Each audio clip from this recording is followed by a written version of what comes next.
તાપી જ્વેલર્સની દુકાનમાં ચોરી કરનાર ચોરને તાપી એલસીબીએ મહારાષ્ટ્રથી ઝડપી પાડ્યો। નિઝરના રૂમકી તળાવ ખાતે ધારેશ્વર જ્વેલર્સમાં તેણે ચોરી કરી હતી। ગત દિવસે તાપી જ્વેલર્સની દુકાનમાં ચોરી કરનાર ચોરને તાપી એલસીબીએ મહારાષ્ટ્રથી ઝડપી પાડ્યો, જેમાં નિઝરના રૂમકી તળાવ ખાતે ધારેશ્વર જ્વેલર્સમાં રાત્રે આ ચોરે ચોરી કરી હતી। તાપીમાં ગતરોજ પહેલા જ્વેલર્સની દુકાનમાંથી ચોરી કરી ચોરો ફરાર થયેલ, જેમાંથી એક આરોપી ઝડપાયો।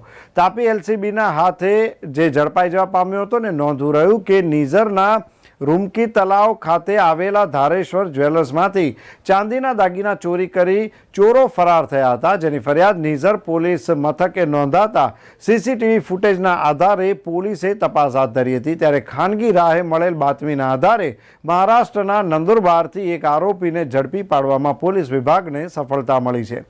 તાપી એલસીબી ટીમ સાથે નિઝર પોલીસે ગણતરીના દિવસોમાં મહારાષ્ટ્રના નંદુરબારથી એક આરોપીને ઝડપીને તેની પાસેથી ₹7,26,500નો મુદ્દામાલ ઝડપી પાડ્યો, જેમાં એક આરોપીને મુદ્દામાલ સાથે ઝડપી લઈને બીજા 2 આરોપીઓ વોન્ટેડ જાહેર કરવામાં આવ્યા છે।